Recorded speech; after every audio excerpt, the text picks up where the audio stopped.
Good morning, everyone. Welcome back. Hope you've had a lovely week up to this point.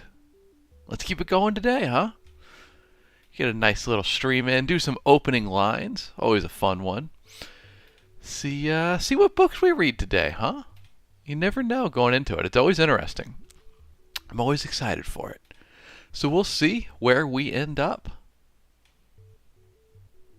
Jack Ann, hello, hello. Happy Wednesday to you. How you doing today? Melissa Lee, good to see you too. Y'all, how you been? I'm excited for this one, man. You never know where the stream's going to go, right? You never know what books are going to get suggested, what you're going to read. It's kind of fun, right? I like it. So yeah, guys, hit me with your favorite titles today. But you know the drill. You're regulars. You know what's up. Y'all, hope you're doing good. Start of this week. I've been trying something new this week. Been getting a little more sleep. Working a little more focused. I'm kind of liking it. You know? Forcing myself to do a little less, but a little more focused work. We'll see how that works out, huh? Rafi, you said you're so tired you don't even have a book today? Fair enough, though I'm sorry to hear that, my friend. It sounds like there's downsides to the lucid dreaming, my dude. Not that I'm, the most well-rested person in the world, so I guess I can't really talk. But I'm trying. Jack Ann, thank you for the heart me. Melissa Lee for the heart me, the popular vote, the rock the stage, and then Jack Ann with the popular vote. Y'all just coming in with the whole barrage of them. And you know how it goes. Goblin for a gift. Thank you very much for your gifts. I appreciate you. Fran E on YouTube, he said, what is this? This is our opening lines stream. So the way this works is I ask folks to recommend their favorite book, and I will pull it up on Amazon. I will read the opening lines, and then as a full-time author, I will give my feedback on them and kind of dissect them a little bit, or at least I'll try. Welcome in, Fran. It's a pleasure to have you. This email never works says good morning Vietnam and the rest of the world, but it's been a long time since I've seen that movie. I need to watch it again, huh? How you doing, email? Good to see you, buddy. Welcome in. Rafi, you said your suggestion today is Monkey Business by Carl Hyacin. All right. Jack Ann, you said your suggestion is Blood and Steel by Helen. Oh boy, that last name is going to be tough. Blood and Steel by Helen Scheuer? Looks very German.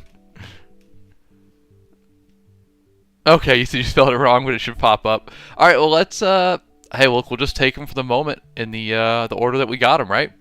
So let's put in that Monkey Business by Carl Hyacin.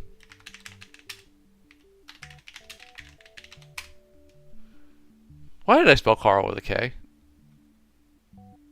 Oh, Bad Monkey. I think Aaron read I think my wife read this one, actually.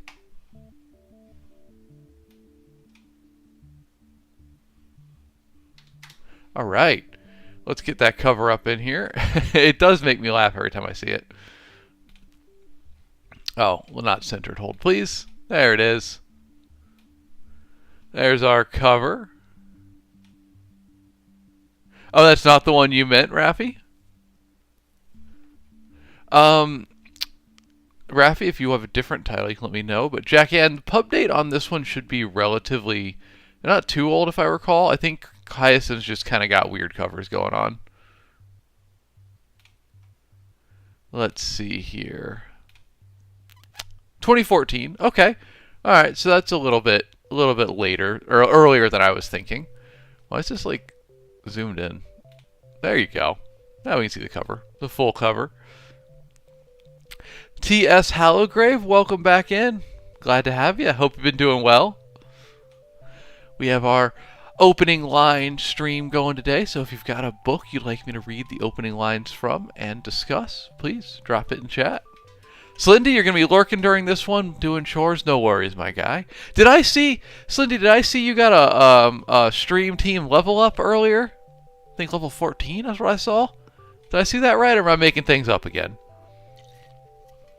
Jack Ann. T.S. Hallowgrave is a cool name, isn't it? That's a pretty sick author name. Okay. Raffy's pulling a sneaky on us. He's changing it up. He meant stormy weather. Is that also Carl Hyacin?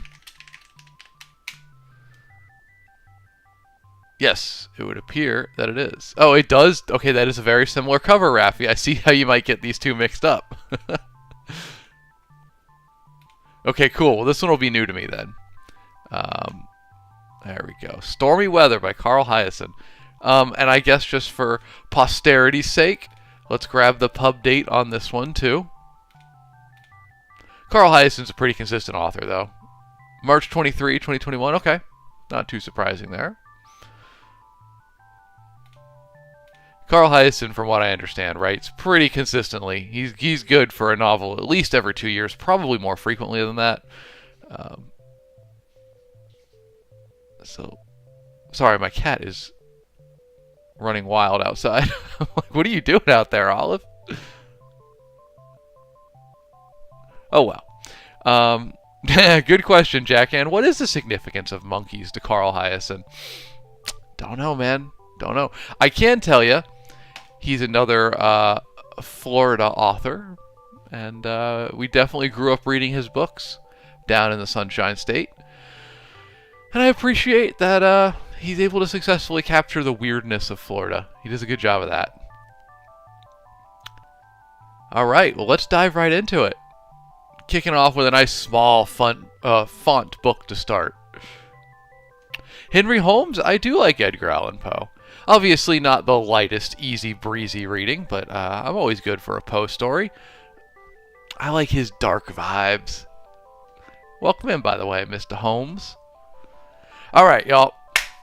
Let's do this one. First book of the day, Stormy Weather by Carl Hyacin. I have no idea what it's about, and knowing that it is a Hyacin book, I'm sure it's going to be absolutely wild.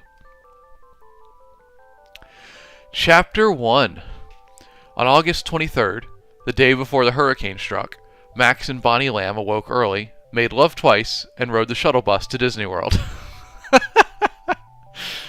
Yeah, it's a Hyacin book, all right. That evening, they returned to the Peabody Hotel, showered separately, switched on the cable news, and saw that the storm was heading directly for the southeastern tip of Florida. The TV weatherman warned that it was the fiercest in many years. Max Lamb sat at the foot of the bed and gazed at the color radar image, a ragged flame-colored sphere spinning counterclockwise toward the coast. He said, "Jesus, look at that." A hurricane, Bonnie Lamb thought. On our honeymoon. As she slipped under the sheets, she heard the rain beating on the rental cars in the parking lot outside. "Is this part of it?" she asked. "All this weather?" Her husband nodded. "We're on the edge of the edge." Max Lamb seemed excited in a way that Bonnie found unsettling. She knew better than to suggest a sensible change of plans, such as hopping a plane back to LaGuardia. Her new husband was no quitter. The reservations had 5 nights and 6 days, and by God, that's how long they would stay. It was a special package rate. No refunds. Okay. Already enjoying this opening. So Hyacin's a little different, right? Hyacin's a little bit of a different author. Comedy, wacky, kind of out there. You never know where it's going to go. I mean, as evidenced by the opening sentence of the book. On August 23rd, the day before the hurricane struck, Max and Bonnie Lamb awoke early, made love twice, and rode the shuttle bus to Disney World. I also now want to look up real quick. Florida hurricane, August 24. Oh, okay. Andrew. That's before Andrew. That was Andrew. Okay, well, that's a big one. If you're a Floridian, you know Hurricane Andrew, also known as the No-Name Storm. That was a big one. He didn't give us the year in there. If I saw 1990s, I would have known it was Andrew. It's ominous. That gives a whole new ominous note to this story, because Andrew is a pretty deadly one. I like this though. I think this is even less of an analysis of the opening lines and more just a general statement of how Florida cred Hyacinth has. He's done this wonderful job here of capturing the weird, nervous, excited energy before a hurricane hits. Where did it say it? Right here. Max Lamb seemed excited in a way that Bonnie found unsettling. She knew better than to suggest a sensible change of plans, such as hopping a plane back to LaGuardia. Her new husband was no quitter. The reservation said 5 nights and 6 days, and by God, that's how long they would stay. Derek Bourne, good to see you, my friend. Welcome in. We're just doing our first book of the day, so if you have a suggestion you want to get on the list, please do let me know, and we'll read it. Yeah, so for this being a Carl Hiaasen book, you never know where it's going to go after these opening lines, but being centered around Hurricane Andrew, I imagine it's going to get nuts. Let's see what the back of the cover has to say. Oh, wow, it's short, y'all. The blurb is so short for this. Look at this. Look how short that is. That's one paragraph. Melissa, you want to do Incidents Around the House. Around the House by Josh Mallerman. Let's get that spelled right. Raffi, you said Carl Hiaasen and Tim Dorsey are cut from the same cloth. Okay. I've not read Tim Dorsey, so I wouldn't know. Anyway, back cover blurb. When a ferocious hurricane rips through southern Florida, insurance fraudsters, amateur occultists, and ex-cons waste no time in swarming over the disaster area. And caught in the middle are Max and Bonnie Lamb, honeymooners who abandon their Disney World plans to witness the terrible devastation. But when Max vanishes, Bonnie, aided by a mysterious young man with a tranquilizer gun and a room full of human skulls, has to follow her only clue, a runaway monkey. Yeah, okay, that is very much a Carl Hiaasen book. It always starts in the most normal way possible, the most mundane of circumstances, and just absolutely unravels. And that's exactly what this back cover blurb is giving me. I mean, literally, the first sentence of the back cover blurb is a work of art. When a ferocious hurricane rips through southern Florida, insurance fraudsters, amateur occultists, and ex-cons waste no time in swarming over the disaster area. Yeah, very Florida coded, right, Jack Ann? Absolutely. Yeah, y'all, if you're looking for a trip, read literally any Carl Hiaasen book. They're always going to be a good time. Raffi, thank you for suggesting it. That's a fun one. I know. You know, y'all, it's fun to get to know you guys through your book suggestions, right? Raffi's always on those comedy books. Always got a good comedy suggestion. Melissa Lee's always hit me with the darkest of the dark stuff. Stephen King, horror thrillers. You know, when the coffee's not doing it, a good Melissa Lee book suggestion will. That'll wake me up. Henry Holmes, you said stormy weather is now added to the list. That paragraph got me. This stream is always a good way to add to your to be read pile, which is something probably none of us need to do, but that's how it goes. I hope you enjoy it, Henry. And if you got a book suggestion, could be Poe if you want, please drop it in chat and we will do it. But up next, I don't know anything about this book either. We have Blood and Steel by Helen. We're not entirely sure how the last name is spelled. We'll just do that and see. I don't think that's it. Okay. Oh, I think you did spell it right.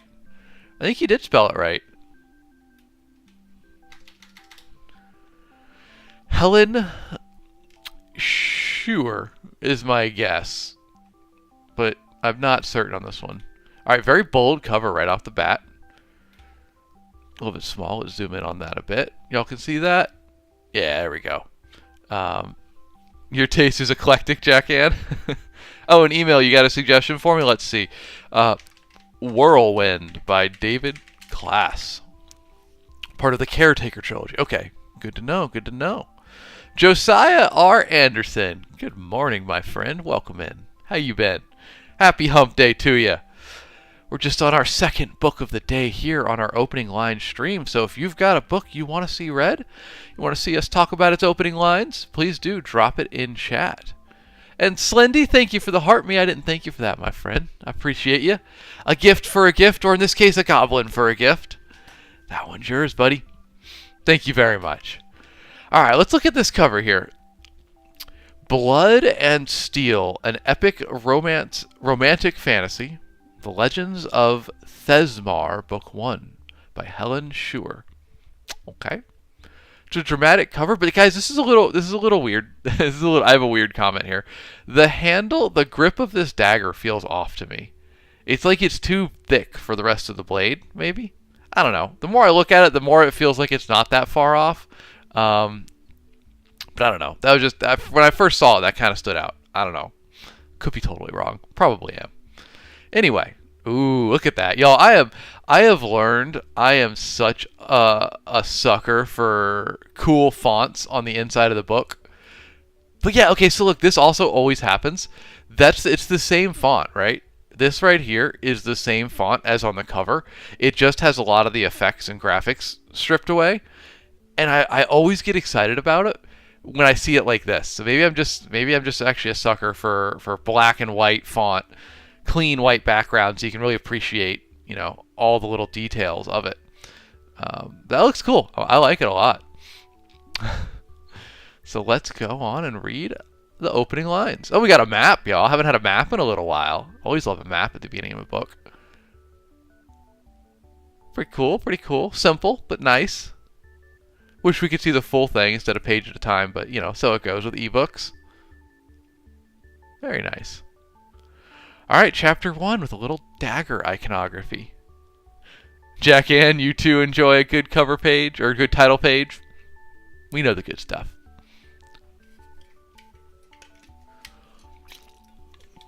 Henry Holmes, you say, one amazing book, but you don't know if it has an English translation. Uh-oh.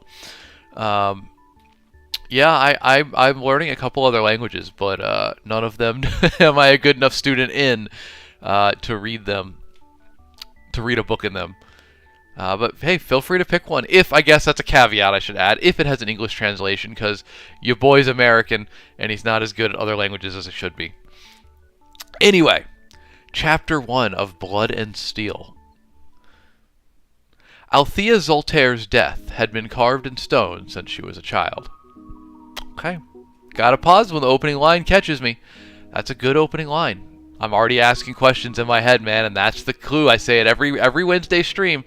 Your number one thing you want to be doing on an opening line is you need to be hooking the reader by making them ask questions. I'm already going, her death was carved in stone. So like prophesied, but set down in stone. But how does that work? What's her death? Why was it prophesied? I want to know. Bert, good morning, my friend, and welcome in. We'll start again at the beginning, because I got distracted because it was a darn good opening line. Althea Zoltaire's death had been carved in stone since she was a child. That was how she knew, as she crept through a realm on the brink of darkness, that the world was not ending. Not yet. Lightning split the sky, chased by the crack of thunder. Thea inched along the bluff, savoring the rich scent of the incoming storm, reveling in the chaos it threatened to unleash. She shouldn't be up here, but she had learnt long ago to take destiny into her own hands. Heart-pounding, Thea scoured the rocks for a hiding spot. The meet was due to happen at any moment, here on the Black Cliffs, hemmed in by jagged mountains and savage seas, where giant waves barreled through the clouds. In unnerving territory to most, the wild landscapes and the cold, sharp lines of Thesmar was the only home she'd ever known. She had next to no memories of what had come before she and her sister, Elrin, Elrin had been left beneath the maw of the fortress portcullis. I think I botched that. Let me read that again. She had next to no memories of what had come before she and her sister, Elrin, had been left beneath the maw of the fortress portcullis. Thea turned her attention back to the rendezvous point. There was no sign of them, not a whisper in the wind. With an impatient sigh, she toyed with the fate stone around her neck, running her thumb over the number engraved there, the number she was bound by in this life, 27, the age she would die. Okay, we got a little bit of an answer there about the opening line. I felt like a good place to stop because it answered my question from the opening line, and we got to talk about all this. Josiah, thank you for the suggestion. We'll write that down real quick. Black, The Birth of Evil. Boy, I can't type today, y'all. By Ted Decker. And Henry, you hit us with the classic, The Pendulum by Edgar Allan Poe. Alrighty. That'll be a fun one. We've not done that yet. Rock on. Thank you, my friends. Alright, let's talk about these opening lines of Blood and Steel. I have to call out, let me call out a few things that stood out right away. The opening sentence was really good. I was a big fan of that. Made me ask questions. I really also liked Thea inched along the bluff, savoring the rich scent of the incoming storm. I love that sensation. That's something I can really relate to. There is an expectation in the air, a different scent. Things feel different as a storm wind rolls in, right? So that description resonated with me. It felt a little bit overdramatic, in my opinion. But that's personal taste. It definitely got us right into the plot, which I appreciate. She's obviously scouting out, waiting for, spying on some sort of rendezvous or meeting. And I like the fact, I think it's a really cool concept, she's given confidence by the fact that she knows that she'll die at 27 years old, or so it has been prophesied. So she's like confident here. She's like, well, I'm not 27 yet, so I can't die tonight. That's a cool concept. I like that. There's a Joe Abercrombie character like that, whose name I am blanking on right now, but he's just absolutely confident in the person that prophesied he would die at a certain point in time, so he goes through life completely convinced that nothing can stop him, because he's like, well, it's not the year that I die, so sucks for you, you can't stop me. It's a fun concept. It's a cool thing to play with. Alright, what else we got going on here? I do want to know what this meeting is that's going on. I kind of want to know a bit more about the world, but obviously, show opening lines. You can't give me all of the information right away. Let's see.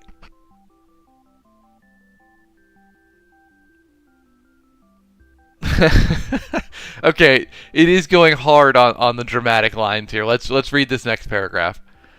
27, the age that she would die. Just 3 more years until her death would come to pass. A future she didn't fear, but resented. For 3 short years was no time at all for a woman to become what she wanted. A legend. Okay.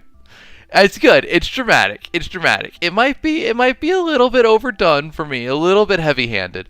But again, art is subjective, and that's personal preference. You can't argue that it doesn't set up the stakes immediately. And, it's making some big, bold promises. There's nothing wrong with that. I would certainly continue reading. I would like to know more. So I would say these opening lines have done a good job. Let's see what the back of the book's about real quick. I do want some more context. Rev, hello, and thank you for the follow, my friend. Welcome in. If you got a book that you want to suggest, one of your favorite books, please do drop it in chat. We got a relatively short list today, so actually it's a great day to get your book read, and we'll talk about the opening lines. All right, let's read the blurb for Blood and Steel. With her death foretold, Althea Zoltaire only has 3 years to become what she's always dreamed of being, a warrior legend. Women are forbidden to wield blades, so she has trained in secret her entire life. Now racing against the clock, she fights to secure her place in the elite guild charged with the protection of the 5 kingdoms. The sparring and hazing of the new trainees borders on deadly, but even more dangerous is her growing attraction to Wilder Hawthorne, her unwilling warrior chaperone. All around them, schemes are afoot and darkness looms. Will Althea pass the perilous initiation test and take her place as a champion of Thesmar, or will the invading evil snatch away her dream before it starts? If you like fierce sword-wielding heroines, brooding tortured heroes, you will devour this sexy, addictive fantasy adventure. Blood and Steel is the gripping first book in the heart-pounding epic romantic fantasy series, The Legends of Thesmar. What's the pub date on this? Oh boy, it's got a lot of reviews. Is this a more recent one? Kind of riding that. Yeah, okay. So we're riding the romantasy trend on this one, which nothing wrong with that, but it does explain a few things to me there. I was kind of thinking in the back of my head as I was reading this, I'm like, okay, this falls right in the center of the market for the most recent romantasy trend of, like, it hits every trope, right?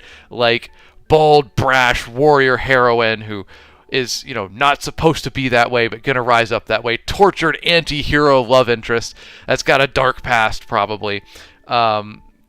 There's nothing wrong with being in the center of the market.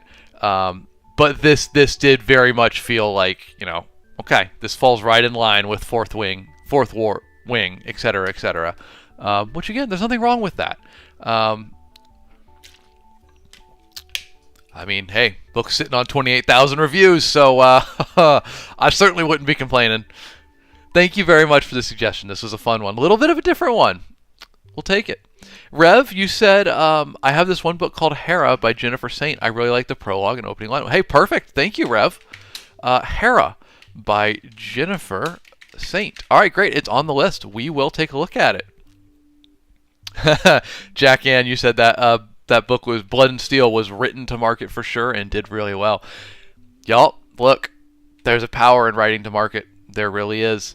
Look, if we want to dive into it real quick, here's a lot of my books that I've written.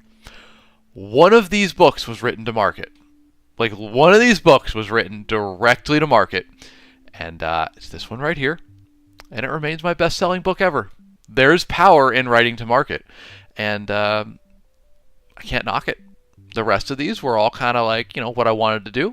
And they did okay. But the written to market one blew up immediately and continues to sell to this day. So there is undeniable power in that. And there's nothing wrong with it. Tide and Tara, good morning. Good to see you. Mare Bear, you as well. Thank you for being here, folks. Happy Wednesday to you. I hope you're doing well.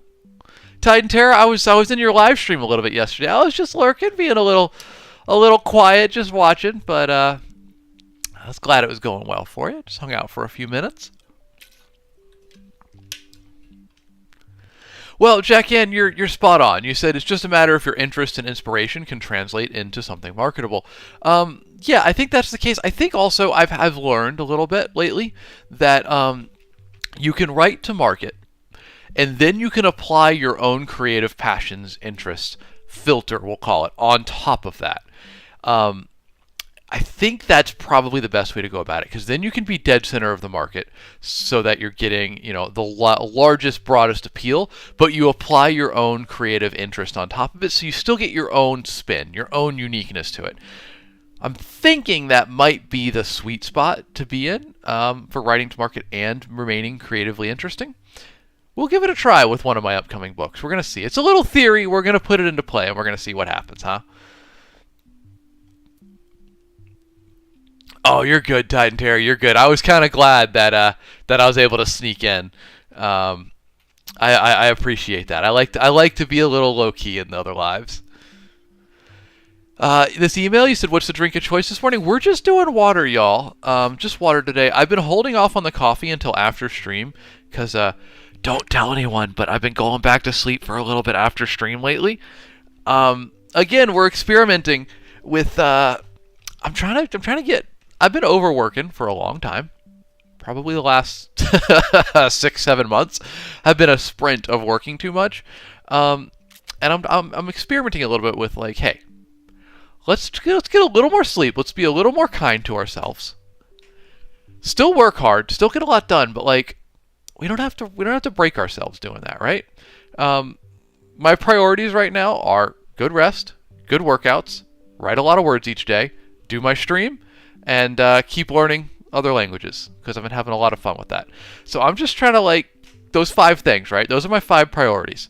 I can't tell you if I'm getting more work done yet with this, but I can certainly say I'm more happy during each day. It's really nice to feel well rested. And I have a very ambitious writing schedule. First half of this year was very busy with launches and whatnot. The back half of this year is going to be very busy with just writing a lot of books. So I want to make sure I'm at least well rested. Who knows? We'll see if it works. Maybe it doesn't. But we're going to give it a shot.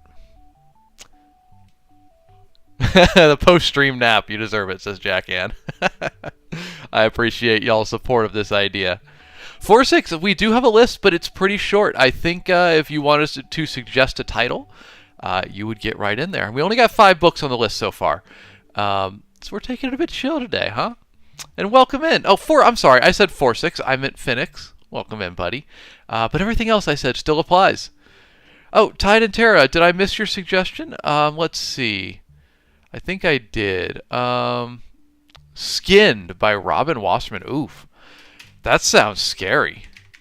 Skinned by Robin Wasserman. All right, let's pull another one off enough about me. Let's pull another book off the list and talk about it, y'all. I'm going to go with Hera by Jennifer Saint next. Get Rev's suggestion here. Let's take a look into it. Let's see what's going on here. Now, how you said it's something about Greek mythology. I'm a fan of that. My family's from Cyprus, so I do like a good bit of Greek mythology. Yo, the cover's looking sick. I got to peek at it there for a minute. I don't know why this page loaded all the way down the comments, but let's look at this cover, y'all. That's a sick cover, right? It's simple, but it's like, boom, right there. I like it. We're a little bit zoomed in on it. There we go. I like it. Tide Terror, the book's not horror. Good. Okay. We'll give it a look then. I'm excited for it. Odin Hill on YouTube, my friend. Welcome in. Good to have you. Lavesh and Lily, hello. All right. This is a really cool cover. It's simple, y'all, but I like it. I like the color palette. I like the art. This would catch my attention in a bookstore. Let's get a look at the opening lines, huh?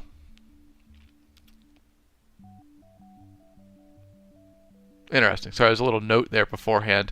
The family relationships in Greek mythology vary depending on the version of the myth being told.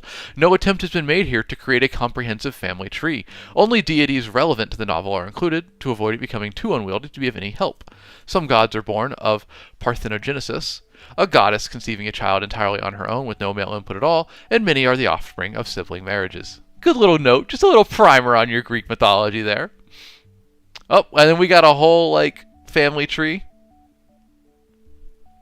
But we're here for the opening lines.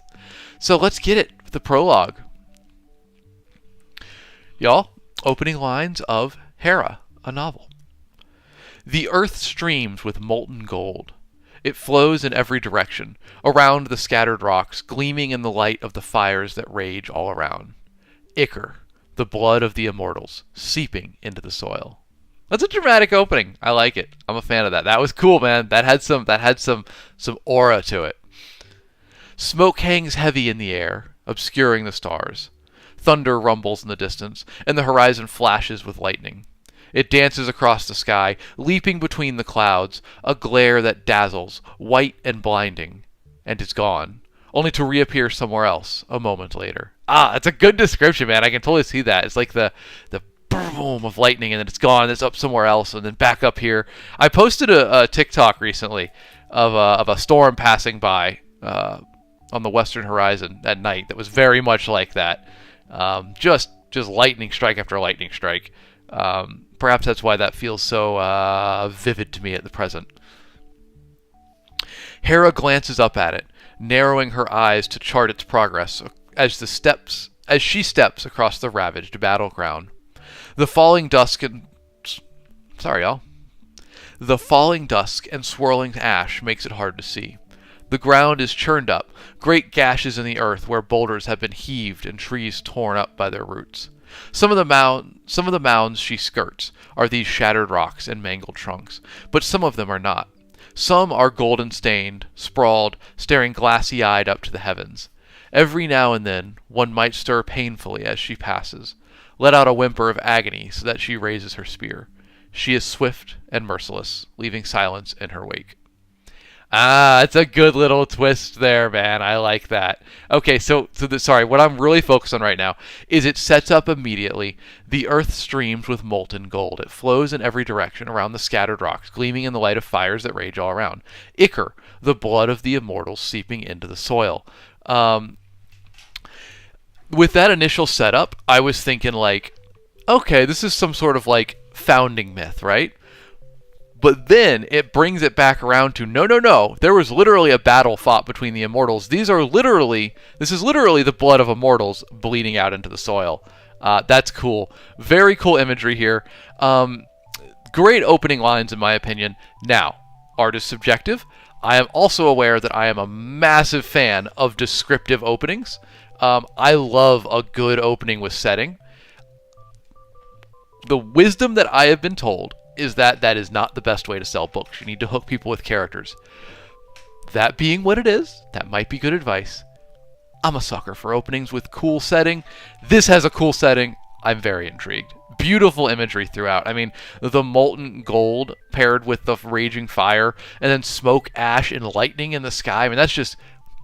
I can feel the texture of that opening. That's sick. I'm a huge fan of it. That's sick. It's an awesome opening. Well delivered. Hera by Jennifer Saint. I'm a fan. Joe Mitri Desh, you said, what do you think of Dan Brown's book? Joe, I love Dan Brown books. Are they objectively the best art? No, but they're satisfying. They're fun. I have a good time with them. I love a page turner. Absolutely love them. Actually, I just picked up tickets for my wife and I to go see the Da Vinci Code, a play, in Houston later in September. So that's going to be interesting. We're both very excited for that. Thank you for suggesting this, Rev. This was a fun book to read. I appreciated the opening on it. Very dramatic, very cool art. I dig it. Thank you. Tide and Terry, you said, I think imagery is needed with that because of the lore. Could see that. Could see that. Jack Ann, you said the setting forward opening can work if it conveys tone and theme. I think this does that. Fair point. I don't know if tone and theme is going to hook readers too well, but it could. I mean, hey, look, it hooks me, so maybe it hooks a certain type of reader. But I'm a fan of it, I'll tell you that. All right, let's pick another book here off the list. We got a good little list here. We're keeping ahead of it. Let's do Whirlwind by David Class. Another book I've not heard of. I appreciate that I've not heard of like any of these, except for The Pendulum by Edgar Allan Poe, which we will do. That'll be a fun one. All right, this is book 2. We're looking for book 1. Only two listings here, so let's see if we can find book 1 by going to the series. Yeah, there it is. Oh, okay, hold on. That's right. We did book 1. We did book 1 like last stream, I think. I remember that. So you specifically requested book 2 on this one. Interesting. Does it have a standalone opening? Does it work on its own? Rev, you have Outcast. Yeah, The Outcast by Tara Matharu. Rev, I have funny news for you about that. Taran Matharu is a good buddy of mine. I have actually worked with him for a while, and we chat once in a while. I love Taran or Summoner series, man. Also, have you read his new series? It's a little more adult, but he's got a fresh series out, Dragon Rider. Pretty sick. If you read his books as a young adult, you might be an adult now, and you might enjoy reading his new stuff. I was very flattered. I have alpha reader, beta reader copy of it on my phone still, because I read it for him before it came out and gave him a little bit of feedback. It's a very good book. I quite enjoyed it.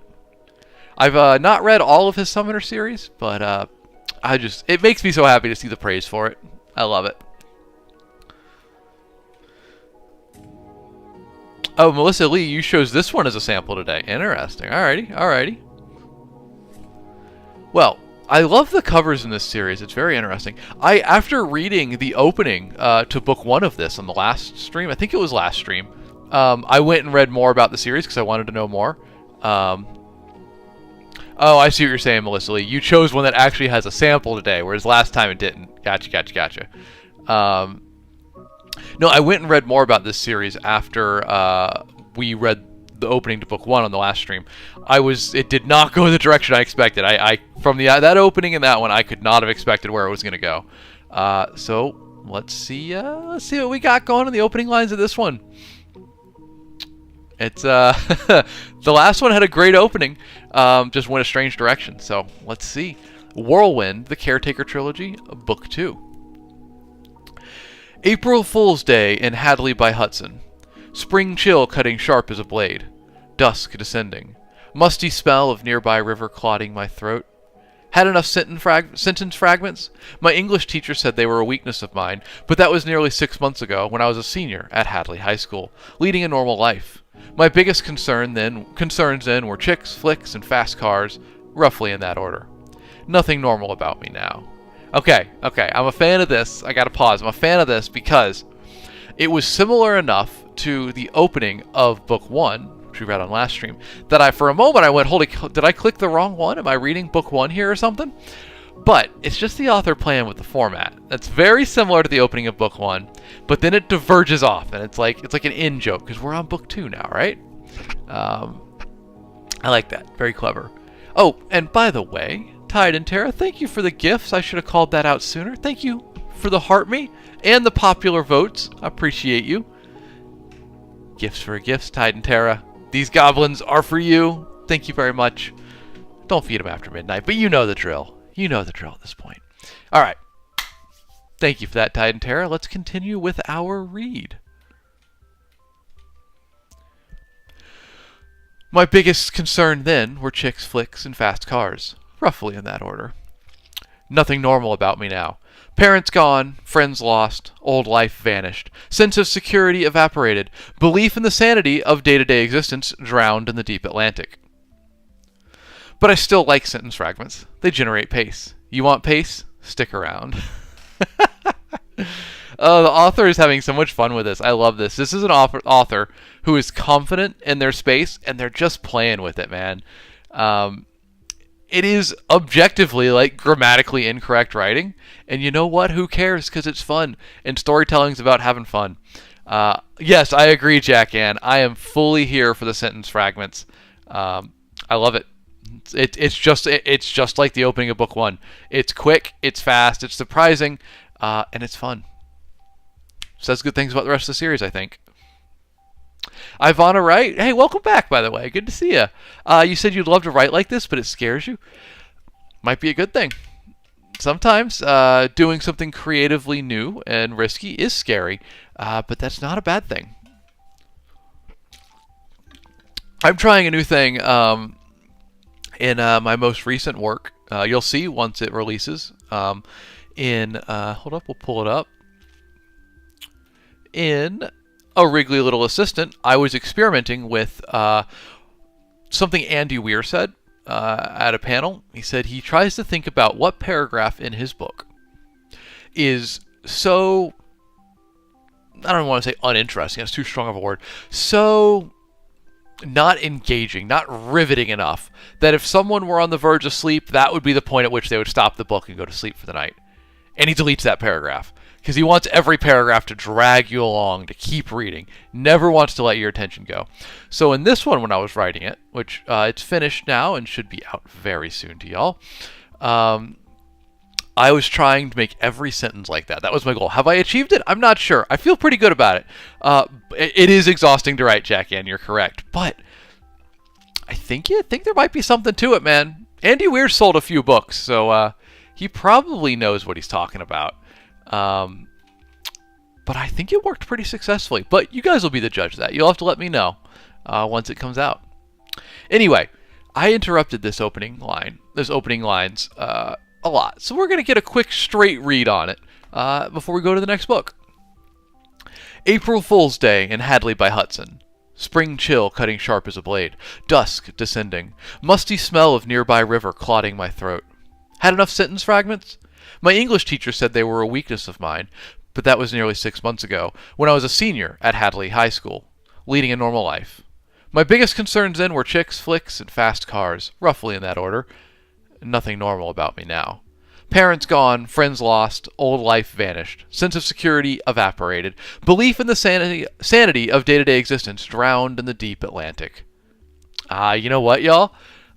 This is interesting, too. This is actually why I do this stream. I love to identify stuff like this. So, that last paragraph, parents gone, friends lost, old life vanished, sense of security evaporated. Notice something about those sentences? Every one of those sentences were short and quick. Almost two-syllable or two-word sentences. Parents gone, friends lost, old life vanished, sense of security evaporated. It's quick, it's punchy, right? Joe, no worries. Thanks for tuning in, man. It was a pleasure to have you. It gives a cadence, right, Jack Ann? You're absolutely right. Those give a cadence. Short sentence, short sentence, short sentence, medium sentence, and then he hits us with a long sentence. This is classic strategy in how you should do it. He goes with the parents gone, friends lost, old life vanished, sense of security evaporated, belief in the sanity of day-to-day existence drowned in the deep Atlantic. That's classic varying of sentence structure to keep it interesting. You generate pace with short sentences. You get a bit more description with medium length sentence, and then you hit us with a long sentence that's descriptive and builds to a point. This long sentence at the end of that paragraph hits so much harder because the pace was established early on with the short sentences, and then he kind of primed us with a medium, and then boom, hit us with a long sentence. It's a great technique. I love to see it in action. Also, I want to say, I'm going on about this, but I think this writing style is really fascinating. The last two books that I read today, I was tripping up a little bit on the wording, not because they were bad books, but because they were using unexpected wording. The sentences, I couldn't predict where they were going as I was reading them, so doing a cold read on them, there was a couple mistakes here and there. That's not a bad thing. That means they were being very original in their writing. But there's also something to be said for this writing is not that challenging. It's quick, it's easy to read. It's harder to stumble when cold reading these sentences. That makes for a very easy reading book. I think there's something to be said for that. So rock on. David Class, I like your writing style, my guy. Thank you for suggesting that. Whoever it was, I don't remember the name, but thank you for suggesting it again. Millie, good morning and welcome in. Good to see ya. Jake Hartman on YouTube. It is Wednesday, my dudes. How you doing, buddy? Good to see ya. Oh, everybody's popping in now. Born to Celeborn. Good to see you as well. Welcome, welcome. Hope you're doing well. Halfway through the week, both of you. This email never worked. You said it was you that suggested it. Ah, gotcha. That tracks. Well, thank you. All right, the list is filling up a little bit. We'll add 2 more books to it here. Where was it? Rev, you said Dead Girls Don't Talk by Sandra J. Paul. Ominous. And Jake Hartman on YouTube has suggested Guards by Sir Terry himself. All right, add those to the list. Fat Frog, good morning. Good to see you. Welcome back in. Your Discord profile picture makes me laugh every time I see it. I love it. Mayor Bear, whenever I ask for books, you forget every book you've ever read. Hey, you gotta come, just note it down throughout the week and then, come prepared with it.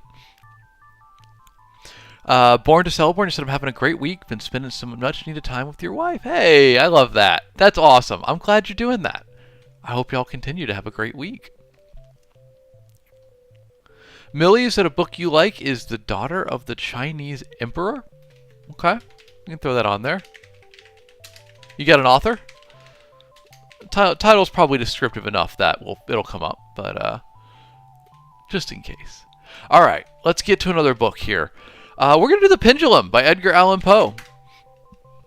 That was a fun suggestion. We've not had that yet on stream. The Pit and the Pendulum. Now, so I'm worried. Oh, is that a graphic novel? That is a graphic novel of it. That's interesting. I'm worried that it's going to be like a compilation, and we're not going to be able to read the story itself. But let's see. Let's see if it's just going to give it to me. Oh, it's another graphic novel. Why is it giving me graphic novels? I just thought it had a cool cover. Oh, because it's like it's probably what's the word for it? Public domain or public commons. Yeah, see, this is what I was worried about, that it was going to be like books of just like, the complete tales. I could probably not do it on Amazon though. Right? It can probably just find the text of it somewhere.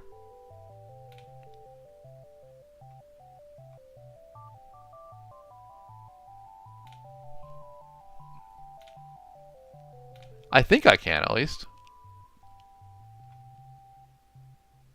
It's Britannica.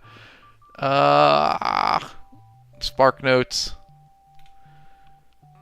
All right, we can try to find it on Amazon again then. I assume it's there.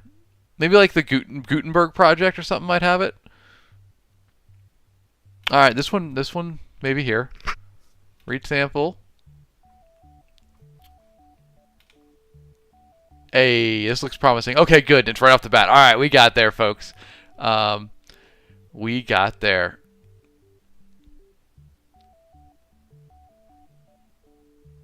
Oh, wow, we don't get too much of it. All right, well, that's okay. We'll do what we got. Henry Holmes, it is time. Titan Terra, you said, I don't know if it's ever been asked, but who drew your background for your streams? Oh, so, let's see. The background for the stream, if I lean out of here, is actually the back cover art for Wriggly Little Hands. Let's see if I have it more visible. Yeah, there we go. Okay, if we go to display capture, boom. There we go. Y'all can see that, right? I think you can. Let's see, minimize this. Yeah. Okay, so you should be able to see that. That's the full cover art for the book, or the full wrap. The right side being the cover, the left side being the back cover. And that tower right there, that's my background that I'm using. I just thought it looked kind of nice. It's grayscale-ish. You know, it works pretty well. Fun question, Titan Terra. Yeah, no, it was a cool way to repurpose it. And I guess you asked who drew it, so it was Ivan Shavrin, my cover artist for that book. All right, Henry Holmes. Let's get to it. Here's your suggestion. Been a while since I read this. I was sick unto death when that long agony, and when they at length unbound me, and I was permitted to sit, I felt my senses were leaving me. The sentence, the dread sentence of death, was the last of distinct accentuation which reached my ears. After that, the sound of the inquisitorial voices seemed merged in one dreamy, indeterminate hum. It conveyed to my soul the idea of revolution, perhaps from its association in fancy with the burr of a mill wheel. This only for a brief period, for presently I heard no more. Yet for a while I saw, but with how terrible an exaggeration! I saw the lips of the black-robed judges. They appeared to me white, whiter than the sheet upon which I traced these words, and thin even to grotesqueness, thin with the intensity of their expression of firmness, of immovable resolution, of stern contempt of human torture. I saw that the decrees of what to me was fate were still issuing from those lips. I saw them writhe with a deadly locution. I saw them fashion the syllables of my name, and I shuddered because no sound succeeded. I saw, too, for a few moments of delirious horror, the soft and nearly imperceptible waving of the sable draperies which enwrapped the walls of the apartment. And then my vision fell upon the 7 tall candles upon the table. At first they wore the aspect of charity, and seemed white, slender angels who would save me. But then, all at once, there came a most deadly nausea over my spirit, and I felt every fiber of my frame thrill as if I had touched the wire of a galvanic battery. And that's all we got. But a good bit, I think. Phoenix, what was your suggestion? I'll let you know if we've done it or not. I don't remember what yours was. Okay, so a very... we did not do industrial strength magic yet, Phoenix. In fact, I didn't even note it down, so I must have missed it as well. But now it's been added. Slendy says galvanic. Okay, so I'm not straight up familiar with the definition, but I know it relates to electricity. I've seen it used in that one. Okay, so relating to or involving electric currents produced by chemical action. That's a cool description. Or sudden and dramatic. Pick your use case. Well, let's talk about this. A very different intro. Obviously, Edgar Allan Poe was writing a little bit earlier than most of the books that we read here. And that's very evident in the writing. But I do see some similarities here. I do see the hooks placed in this that would keep a reader wanting to read. There's little hints that he's dropped in here. It's a little bit difficult to parse because the language is archaic and dense, but it doesn't mean it's bad. It's fun once you get into the rhythm of it. So like, it's the hooks are here initially with like, I was sick unto death with that long agony, and when they at length unbound me and I was permitted to sit, I felt that my senses were leaving me. Right off that opening line, it's encouraging you to ask, wait, why was he bound? Why was he sick? Why were his senses leaving him? It does make you ask questions right off the bat, just like a modern day hook would. It's just a little bit buried in complex language. It takes a little while to get to where it's going, but that's kind of par for the course with older books. That's kind of how they work. You kind of have to like, reading the older books. It almost feels like you're parting like thick curtains, right? You gotta get into the core of it, and it takes a minute to get there. Jack Ann, you think writing back then was intended to take the long way around? I could see that. It was a different time, and I'm not terrible cover on this. Sorry to whoever printed this, but I really dislike when they just do covers for classics that are just like, you could tell this was a royalty-free or low-cost art production. Titan Terry said it takes 3 to 5 business days to truly analyze a chapter. Yeah, that sounds about right. But nonetheless, thank you, Holmes. That was fun. I feel like I have more to say on this, but I'm parsing it really. Just as it takes a while to read through it, I feel like it takes a little while to sit and think on my thoughts of it. So perhaps we come back to them when I'm able to elocute them more clearly. I think that's the correct usage, right? Locute them more. I don't know. I'm going to stop embarrassing myself with old language. Slendy, people hardly grasped the absolute T going on in the Bible. That's very funny. Alright, let's get to some more books here, because we actually ended up building up a decent list. And I've been taking a little bit longer with each one today. So, let's grab a few more. Skinned by Robin Wasserman. We'll grab that one next. Book 1 of 3 of the Cold Awakening series. Boy, her eyes are unnerving. Something about that gaze is just like weird to me. It's setting me. It's weirding me out, man. Y'all getting that? Is that vibe coming through the? It looks like it is when I look at the stream preview. Oh, no eyebrows, or just faint eyebrows, perhaps. I don't know. It's just the intensity of the gaze. I feel like I just insulted her family. Which, hey, the cover is eliciting an emotional response. It's goal 1 with the cover. This is by Robin Wasserman. I know nothing about the book. Let's read the opening lines and see what we think, huh? The first day, quote, as last days go, mine sucked. It's a fun little quote before the chapter begins.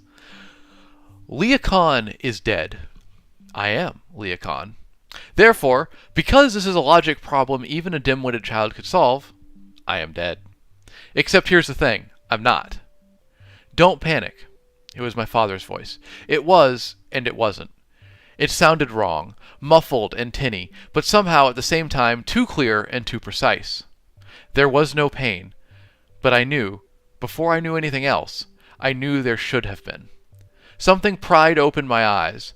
The world was a kaleidoscope, shapes and colors spinning without pattern, without sense, until, without warning, my eyes closed again. And there was nothing. No pain, no sensation, no sense of whether I was lying down or standing up. It wasn't that I couldn't move my legs. It wasn't even that I couldn't feel my legs.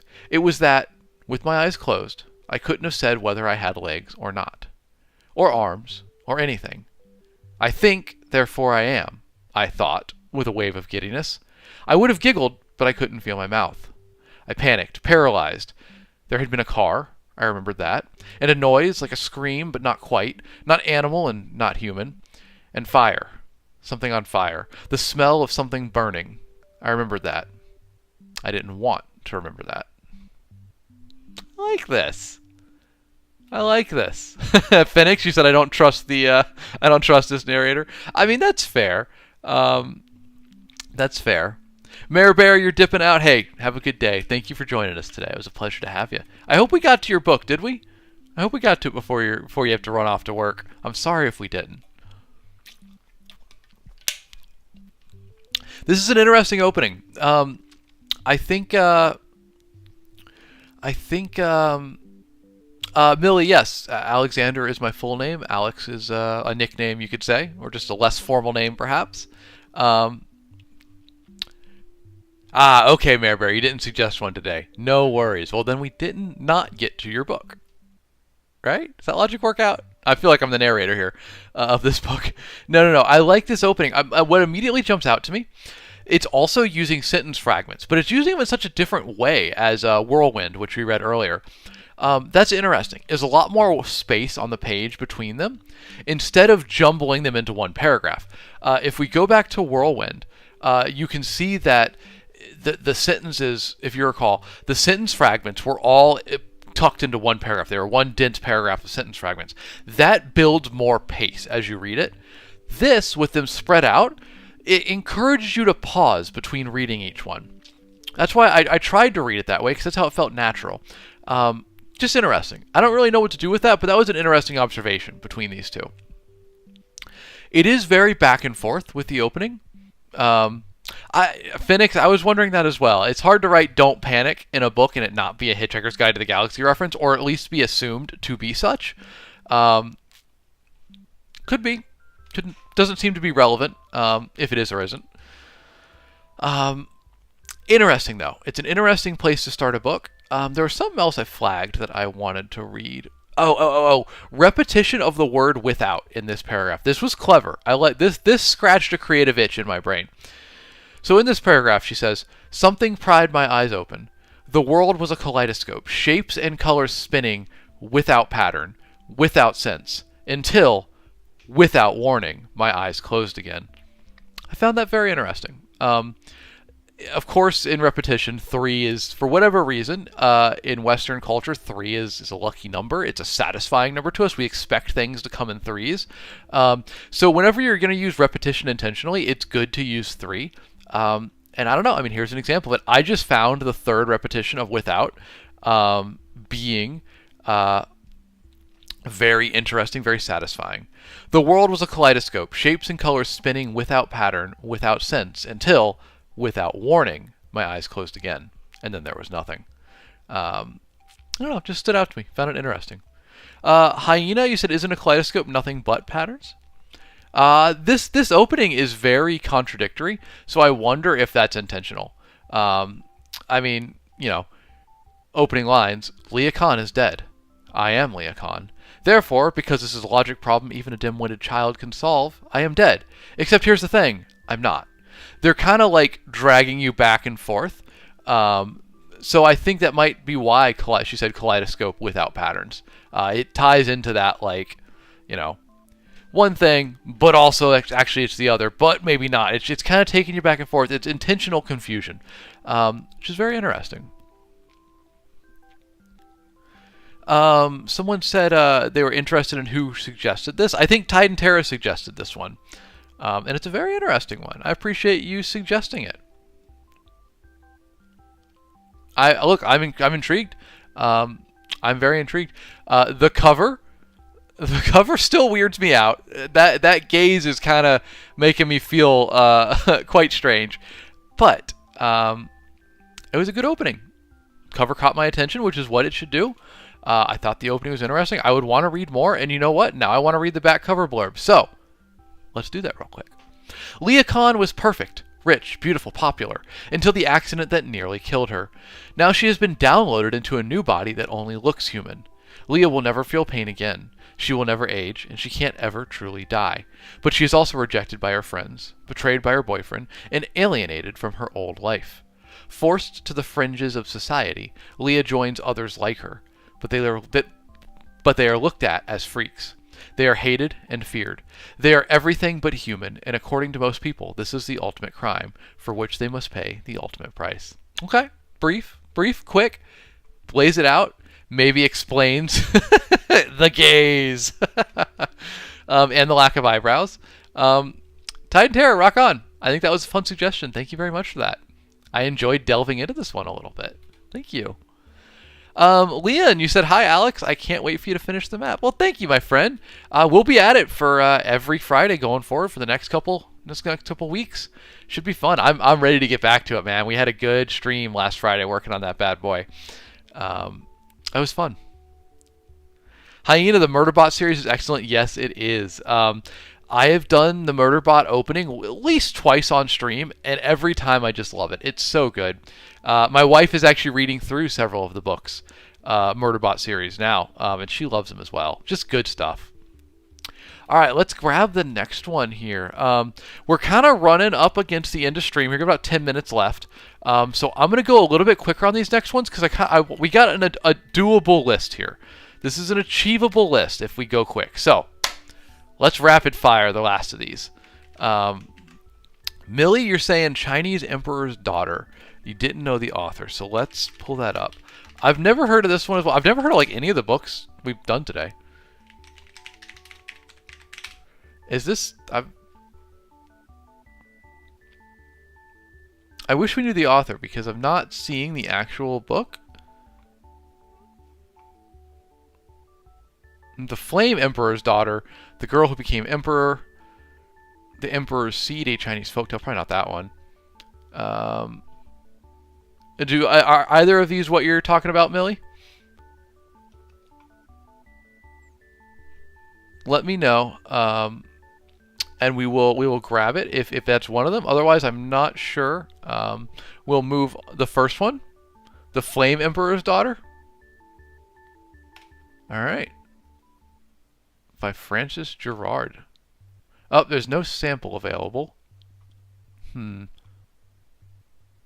That might make things difficult. Let's see if we can find it with a direct search.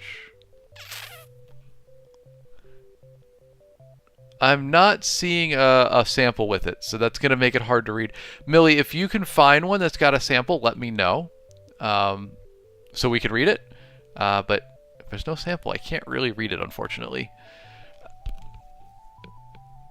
Phoenix or 46 1984 would be a good one. I'm gonna pass on it today just because I want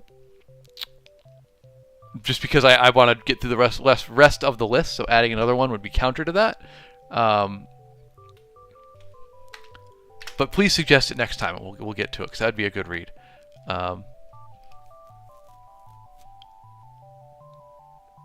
I don't think it's any of these, Millie. You think it's the Emperor's Daughter? Oh, you're saying it's this one. The Emperor's Daughter? Okay. Yeah, guys, if you can drop the author name as well when you got a suggestion, let me know. Please do, because most of the time it's easy to find the book. Sometimes, though, we hit a snag. Yeah, sorry, 46. But let's make sure you suggest that next Wednesday, and we'll do it for sure, because I think that would be a really interesting one to do. All right, let's get a look at the cover. It's a cool cover. Not heard of it before. All right, sorry, we're supposed to be rapid firing. So let's do it quick and talk about it. Sloyd, I think we have done Way of Kings, but my rule is if this, we just won't do it in back-to-back streams. So as long as it's been at least one stream since we've done it, we can do it again. So that is back up. It is eligible once more. All right, introduction. Augustus Reynold was the first emperor of Namari, the original harbinger of flames. Within the emperor's palace walls today, in the throne room's center, sits a pedestal. Atop it is a bright flame that has burned for nearly a millennium. In the 973 years since Augustus set the pedestal ablaze, the fire has neither flickered nor faded. It has since been known as the eternal flame. It is said that, after uniting the provinces under his rule, he lit the pedestal with the fire in his blood, laying his fingertips on the stone and bringing the flame to life on a surface that, in normal circumstances, cannot burn. Even after Augustus's death, the flame did not change. It remains eternal at the palace's center, symbolizing the everlasting unity of the provinces under the Namari Empire. What happens then if the flame dies? Hopefully, the citizens of the Empire will never have to find out. Oh, it was an excerpt from a fictional history book in the setting of this story. I love that. I'm a big fan of excerpts like that. I think they're fun. So technically, I read the first, prose in the book. So that's where we're starting. That was what the author decided to have us read first. Interesting. So I like it. It sets a little bit of backstory, which is not a bad thing. I think it was a little bit over-explaining, but you can forgive that if it is, History of the Reynolds Dynasty Volume 1. It's a fictional tome from inside of the world of the story. A bit of a bold move to make it your opening because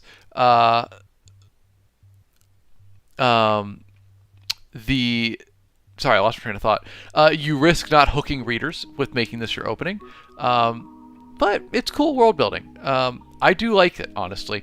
I just think you have to make it slant a little bit towards, being hooky. It's gotta get people going. Yeah, Phoenix, it's a text crawl. That's exactly what it is. Sorry, Forsic, you asked how I am doing today. I'm doing good, my friend. We've had some good books. Been a good stream. Rocking and rolling. Glad to see everybody here. Glad to hang out with y'all on a more chill stream today. Millie, thank you for the Emperor's Daughter. I think that's the first example that we've had of a book that opens with an excerpt from a fictional work within the universe. That's very cool. I actually do that a lot in my Paragon series, which I co-wrote with Luke Chimlenko. We use chapter headings at the beginning of each chapter that give you lore from the world itself, and it's fun to do because it almost becomes a secondary story. Like when we plan the plots for those books, we plan out what is the plot the main characters are doing, and then what is the secondary plot that's going to be revealed throughout the books through the chapter headers, and how does it relate to the main plot. It's been an interesting experiment doing that. And I got to sneak in some fun stuff. Like a couple of the chapter headers are like nursery rhymes or like sayings from the world of the story, which is always fun to create. Phoenix, you said next Monday I want to ask about co-author stuff. Oh, please, my guy, please. Always a fun question there. Please do ask about it. Happy to talk about it. All right, let's grab our next one here. We're supposed to be rapid firing, but I'm bad about that. We're going to do Guards by Terry Pratchett. Jake Hartman's suggestion. And it's Terry Pratchett, so always a reliable one. I think we might have done Guards before, but like I said, we can do it again if it's not back-to-back streams. Alright, let's look at the cover. A little more photorealistic cover for a Terry Pratchett one. Which I'm being mean here. I'm not a fan of this cover either. But I'm not a fan of most of Terry Pratchett covers, and I appreciate they went for something different on this one. So at least I gotta say, I like the whimsy of it, and I like that it's not this typical cover. I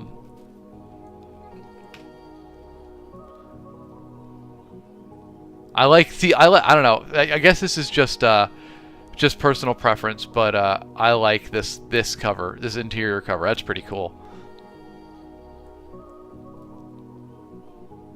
Oh, Sloyd, Dune does something similar, huh? To the chapter openings. That's pretty sick. I think it's a fun thing to do. All right. Let's do Guards by Terry Pratchett. This is where the dragons went. They lie. Not dead, not asleep, not waiting, because waiting implies expectation. Possibly the word we're looking for here is dormant. And although the space they occupy isn't like normal space, nevertheless they are packed in tightly. Not a cubic inch there, but it is filled by a claw, a talon, a scale, the tip of a tail, so the effect is like one of those trick drawings, and your eyeballs eventually realize that the space between each dragon is in fact another dragon. They could put you in mind of a can of sardines, if you thought sardines were huge and scaly and proud and arrogant. And presumably, somewhere, there's the key. Oh, I love that opening. I love that opening. That's one of my favorite Terry Pratchett openings of all time. That is really tightly compact. It's funny. It's interesting, and it ends on a gut punch of a last line that really just sets up the drama of it all, right? Like, it starts off dramatic. This is where the dragons went. They lie. Not dead, not asleep, not waiting, because waiting implies expectation. Possibly the word we're looking for here is dormant. So that's kind of dramatic, right? But then we get the Terry Pratchett humor with, and although the space they occupy isn't like normal space, nevertheless, they are packed in tightly. Not a cubic inch there, but is filled by a claw, a talon, a scale, the tip of a tail, so the effect is like one of those trick drawings, and your eyeballs eventually realize that the space between each dragon is in fact another dragon. They could put you in the mind of a can of sardines if you thought sardines were huge and scaly and proud and arrogant. So we're getting a little bit of the comedy in there. And then Sir Terry comes in with the killer line, and presumably somewhere there's a key. Love it. Absolutely perfect. It's just great. This is Pratchett at his best. It's incredible. Just absolutely rock on. I love it. I don't even feel a need to go further. Terry Pratchett came in, established dominance, rocked it, gave us a better cover than usual, and peaced out. 100% love it. Great start. I think there's a heck of a lot to learn about how to start a book in that first few paragraphs right there. Jake, you said on YouTube, you said, I couldn't remember which Discworld opens with them talking about the disc sitting on the elephant and riding a turtle.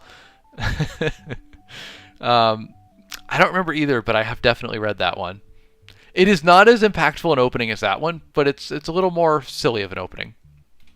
All right, let's grab another one here. We are hitting the limit, but let's keep going. I want to do Industrial Strength Magic, because I don't think we've ever done that one on stream. So let's run that one next. I believe this is Lit RPG, right? Was it Phoenix or Forsix? Sometimes I get your name confused. Suggested this? I know, yeah, this is Lit RPG. Okay. Hey, fun thing about that, y'all. I'll be advertising it soon. There is a massive Lit RPG sale coming up. I believe this Friday. I'll double check. Hundreds of Lit RPG books are going to be on sale. So if you've ever wanted to try them, see what the genre is all about, it's going to be a good time to do it. Millie, thanks for stopping by, for suggesting a book. Have a good day. Rock on. Appreciate seeing you here. Y'all, a lot of my books are Lit RPG. Phoenix says, good, I hate having money. So I can tell you, and I'll be making videos about this, I'll be promoting it more, but Servant of Rage, Warden, and Rise to Glory will all be in that sale starting this Friday. So they're going to be, I think, 99 cents for the ebooks. My publisher's handling the specifics of this sale, but anyway, there is going to be a lot of Lit RPG books on sale this week, so keep an eye out for them. Isabel, you said, what's The Far Wild about? The Far Wild right here is my fantasy thriller a la Jurassic Park. It's about several big egotistical characters getting stranded in a primordial wilderness, trying not to get eaten by the gigantic beasties there, while also looking for the last crew that got stranded out there. It's very fun. If you like Jurassic Park, but you'd like to see it in a fantasy setting, check it out. It's a lot of fun. Thank you for asking, Isabel. Links are in my bio to all my books. They're all on Amazon, Audible. Feel free to give it a look. But for the moment, we are reading someone else's opening lines. We're going to read the opening lines of Industrial Strength Magic by Necronomicon. Y'all, if you're unfamiliar with Lit RPG, a lot of Lit RPG authors got their start writing on sites like Royal Road, and they got famous based on whatever their username was there. So you'll see in Lit RPG, a lot of authors just use their screen name, whatever their username was. I'm sorry. This is really funny. Chapter 1 is called Inciting Incident. That's hilarious. The inciting incident is an important thing to have when you're plotting your story. Absolutely hilarious to just call Chapter 1 Inciting Incident. I love that already. All right. Let's do... Yeah, Hyena, I can agree with you there. I can agree with you. But let's read these opening lines. Typically in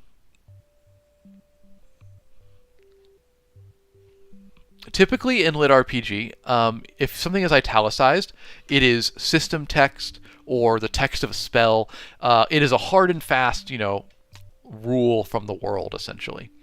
So I'm assuming this italicized text is something like that. Growth spell. Neophyte difficulty. Ingredients: unicorn dung. Glowstone. 3 dung to 1 glowstone ratio by mass. Powder each ingredient until fine. Mix until homogeneous. Invoke the name of the owner of the dung to activate dung's receptiveness to essence. Continue invoking as you bathe the mixture in sunlight. Ultraviolet? Perry's question was written into the margin of his mother's spellbook beside the instructions. To activate the glowstone, stir well to ensure the entire mixture has been exposed to sunlight. After the ritual is complete, sprinkle the dust on any plant to cause rapid growth. Magical effect of dust will fade within 2 hours. Best used immediately. That's funny. That's literally a spell for fertilizer. But it's unicorn dung, so it's fantasy world. I like it. Perry glanced at the canister full of dehydrated shit. Sorry, that's really funny after the spellbook text. Well played, Necronomicon. It had a smiling cartoon unicorn giving a thumbs up. Ignoring that logical impossibility, Perry glanced at the back of the canister. Meet Dave the Unicorn. Dave is a humble unicorn from Manishian Eldwilds. With nothing but a shoestring budget and a desire to deliver his produce onto the doorsteps of as many humans as possible, Dave has turned Dave's Magical Gardening Supplies into the go-to place for exotic, high-quality magical ingredients for even the most demanding gardening projects. Contents generally provided by Kobareth the Trembling. Okay. Perry looked at the back of his mixture. It was brown with hints of gold and bits of glimmering light where the sun caught tiny specks of powdered glowstone. It wasn't going to get any more mixed than that. Perry glanced up at the sun, directly overhead. No better time to give this a shot. Kobarath, Kobarath, Kobarath, Perry said, as clearly as he could while he carefully folded the dust, making sure all of it caught the sunlight. The mixture began to glow more and more vibrantly as the glowstone activated, until it shone bright gold. Is this it? Once the brightness plateaued, Perry took a pinch of the dust and sprinkled it on the seedling waiting nearby in its pot, his heart pounding in his ears. Nothing.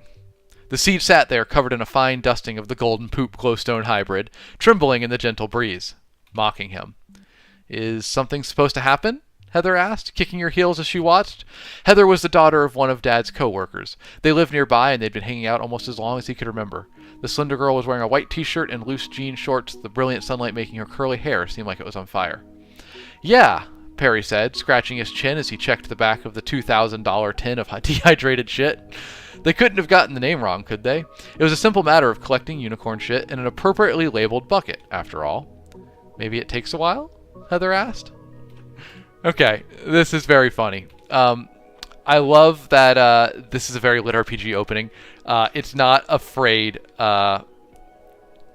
It's not afraid to be very goofy with it right off the bat.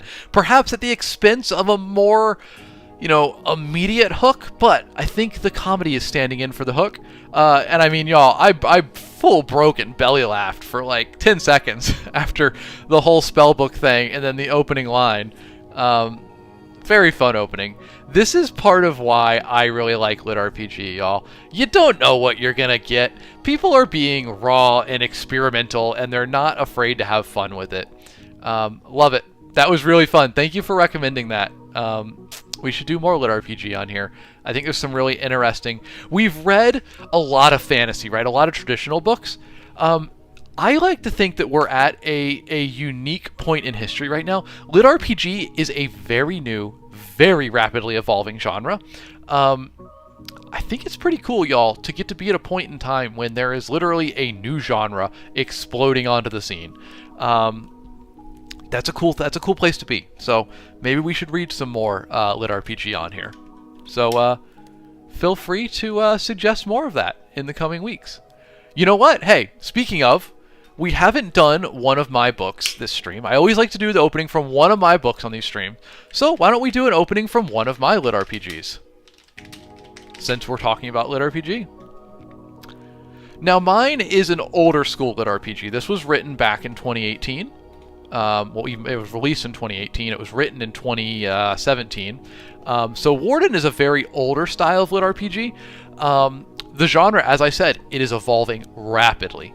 When I wrote Warden, VR MMO lit RPG was popular, which is basically like Ready Player One, a book in which a character goes into a video game. Thus, you tend to have two plots. You have the real world plot and you have the video game plot. Anyway, with that context, the Lit RPG has since moved on from that. It's evolved beyond it, which is part of why I think it's so cool. It's evolving that rapidly. That something that was a breakout success in 2018 is like totally old news at this point, man. We've moved beyond it. So anyway, we'll do the opening line of my first published book. Leisha, good to see you. Good morning. Welcome in. Oh my god, y'all, I missed so many heart me's, by the way. Harpy, Simp1X, and Josiah R. Anderson. Thank you for the heart me's. I totally missed that. Gotta give y'all some goblins for these wonderful gifts. And one more for Phoenix, Sending Roses, and Josiah. Gotta get one for you. Thank you very much, y'all. Goblins everywhere. Goblins for everybody. I appreciate your gifts. Let's do the opening lines of Warden. And then we got one more book. And then we'll call it a day. It's been a good stream. Phoenix, thank you for the gifts. You're too kind, my friend. Let's dive into this. Chapter 1. Kaiden Moore didn't want much out of life. Not spending the next half-century in prison seemed about enough. But it was the year 2074, and the party were cracking down hard on crime. He'd always thought that was a good thing, being a law-abiding citizen, but now he wasn't so sure. How many other innocents had been convicted by the party's overzealous new policy? 50 years in prison with no chance for parole was a rather light sentence, the media had said. Some went so far as to say the judge hadn't been harsh enough. After all, Kaiden had murdered his neighbor, Fred Bernstein. Except, of course, he hadn't. Not that the judge had believed that, or the media, or the guards that had just sat him down in the state prison's processing center. They said they had found his fingerprints on the murder weapon, and when he said he'd never seen it before, let alone touched it, they didn't believe him. Kaiden Moore, the clerk said, snapping Kaiden from his reverie. That you? Yes, but there's... Ding! The clerk tapped the screen in front of him, and an all too cheerful green checkmark flashed across it. 18 years of age? Right, but ding! Sentenced to 50 years? Yet ding! No parole? Ding! Listen to me, Kaiden shouted, rising from his chair and slamming his hands on the desk. I'm innocent! The guards behind him promptly took hold of his shoulders and forced him back down. The clerk stared at him for a moment, then spoke aloud as he typed. Additional comments quick to anger. Best flag him for a code 11, too, one of the guards said from behind. I heard he tortured his victim before killing him. Good Lord, did he? The clerk shook his head, then typed a few more lines. When he was done, he tapped the screen, and another green checkmark popped up. Ding. So there you go. Opening lines of Warden. Starting in the real world before we get into the game world. Actually, some interesting insight in this one, guys. Since I'm the author, I can give you a little bit of behind the scenes here. I don't know if I've ever told anybody this before, at least publicly. When I wrote this original opening, this second paragraph was not here. That was added by the publisher in editing. So I wanted it to be slimmer, a little bit faster. So the original way that it read was, Kaiden Moore didn't want much out of life. Not spending the next half-century in prison seemed about enough. 50 years in prison with no chance for parole was a rather light sentence, the media had said. Some went so far as to say the judge hadn't been harsh enough. After all, Kaiden had murdered his neighbor, Fred Bernstein. Except, of course, he hadn't. That was my original opening. In editing, the publisher thought that they wanted to get more of the world building in right away, so they split it up by throwing in the paragraph, but it was the year 2074, and the party were cracking down hard on crime. He'd always thought that was a good thing, being a law-abiding citizen, but now he wasn't so sure. He wondered how many other innocents had been convicted by the party's overzealous new policy. I'm not going to weigh in either way and say which version I like better, but I think it's interesting, a little peek behind the covers, behind the curtains, to see that, books change from how they're first written. We obviously liked my version, but the editor was concerned that it didn't get enough of the world building in right away, so they inserted that paragraph. The rest of it was all mine, though. Just a little insight. Spirit Wanders, it depends on the relationship, but my editor and publisher were one and the same, and that was part of their editing insight. All right, y'all. Let's do our last book of the day. Then we'll wrap it up here. We're a little bit over time, but we'll do. Oh, we have two more. Sorry, we have this one and one after that. This was Black: The Birth of Evil by Ted Dekker. Although it's not coming up. Let's just do Black by Ted Dekker. Okay, here we go. That's it. We got there. Jackie, you like my version better. Phoenix, Caden probably did it. Hey, don't be going after my main character like that. He's an innocent man.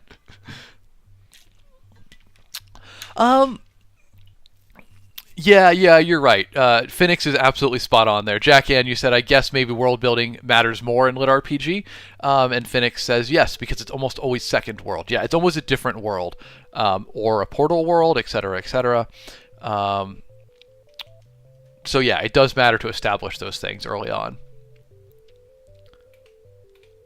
Appreciate Phoenix, our resident lit RPG expert in the house. All right, y'all, let's grab this cover. We'll do a quick read on it. I don't love the cover. That's my instinct. Y'all let me know what you think. It feels... I don't like to say mean things about books on stream, or at all, really. But the cover feels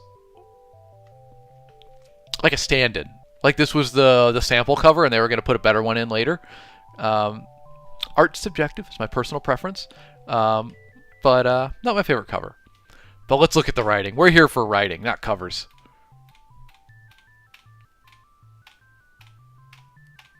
We'll get there.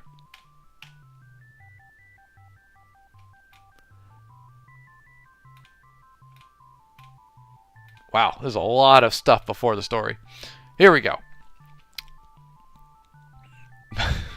Jackie, that's mean. It's true, but it's mean. Switzerland. Carlos Missirian. Carlos Missirian was his name. One of his many names. Born in Cyprus.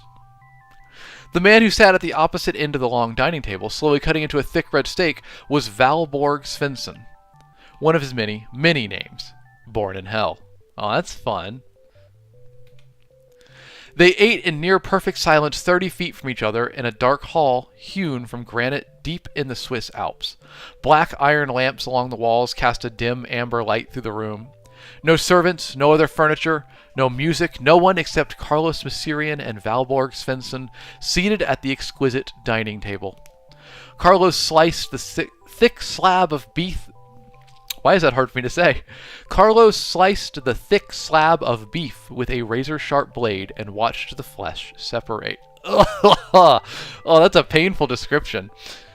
Like the parting of the Red Sea, he cut again, aware that the only sound in this room was of two serrated knives cutting through meat into china, severing fibers. Strange sounds if you knew what to listen for. Okay, this is an opening. This opening's hitting. I like it.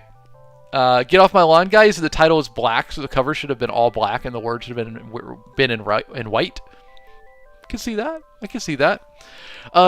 Okay, so I was down about the cover, but I am very up about the writing. This is sick. And that's not just because the seeming main character was born in Cyprus. This is given total Bond villain vibes right off the bat, and I like that. But this is a scene we've all seen, right? The two people sitting across a long table from one another, eating in silence. But it's just described so well. Even down to, like, you know, the dark granite walls hewn from deep within the Swiss Alps. Like, that's really cool. And then, absolutely, the just disquieting detail of Carlos sliced the thick slab of beef with a razor-sharp blade and watched the flesh separate. Oh, God, that's... Look, y'all, I like a chicken breast as much as the next guy, but that was like not just steak. Like that description put me in the mind of slashing more than a dead slab of meat. Oof, well played. I am thoroughly disquieted. What is this book about? Let's get that back cover copy because I have some suspicions. Thomas Hunter narrowly escapes mysterious assailants, only to encounter a silent bullet that clips his head, and his world goes black. He awakens in an alternate reality and soon finds himself pulled between two worlds. In one, Thomas is an average guy working in a coffee house. In the other, he's a battle-scarred general leading a band of warriors known as the Circle. Every time Thomas closes his eyes, he awakes in a different reality, where he must thwart a looming pandemic in one and confront forbidden love in another. Thomas can bridge both worlds, but he quickly realizes that he may not be able to save either. In this mind-bending adventure of suspense, thriller, and fantasy, the fate of both worlds now rests on his ability to shift realities through his dreams and somehow find a way to change history. Boy, that is not what I expected. That's very original. Very original. I thoroughly do not know what to expect from the rest of this book, even with reading the back cover copy. I don't know how the back cover copy relates to what we read. I am interested to continue. The writing itself was very good. The concept is very original, almost worryingly original, but it's got 1,138 reviews. Obviously, it's been enjoyed. So based on the writing, I have to believe that it was executed well on the concept. Very interesting. Very original. All right, y'all. Last one of the day. Thank you for suggesting this, by the way. Very original books today, y'all. I'm digging it. I'm digging the original books. Thank you for bringing some new stuff, new to the table. Last one for the day. Incident Around the House. Ominous. Ominous. A novel by Josh Mallerman. Let's check it out, y'all. I am concerned. I'm getting horror vibes early on. Very creepy cover. Very creepy cover. All dark background with a stuffed rabbit, I think, sat faced away from the viewer. Incidents Around the House is just an ominous title, ain't it? That puts me in a creepy headspace. I'm excited. Oh, good lord, it's starting in the voice of a child. Oh, no. Oh, this is creepy. All right, buckle up. Buckle up. Steel yourselves. Chapter 1. Good night, Daddo. Good night, Mommy. Mommy and Daddo leave my room. I pull the covers up to my chin. Other Mommy comes out of the closet. Hi, I say. I'm so excited to see you again. God, right off the bat, y'all. Oh. Oh. Oh, God. Bella, Mommy says to me, eat. I'm not hungry, I say. But still, eat. I've got minutes. Only minutes, then work. Remember? That's the place I go to make all the little money so we can buy things like food. So you, eat the food. Help me out here. Little money? I ask. Sometimes it feels that way, hun. Like the money I make is physically smaller than what other people get. I don't know where this is going or what's happening, but this is crazy.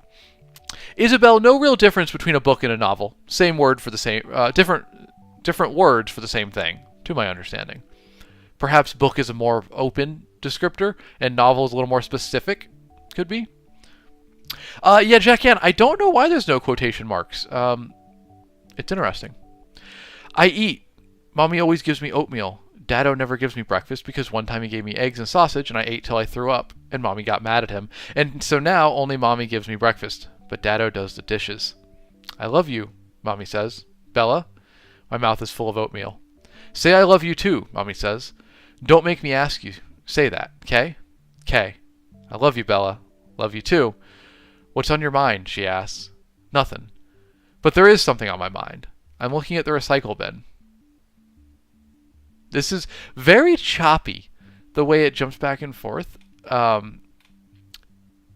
Very interesting. I don't know where it's going. The opening lines, though, y'all, I can't get past how creepy that was, man. Just other Mommy comes out of the closet. Y'all.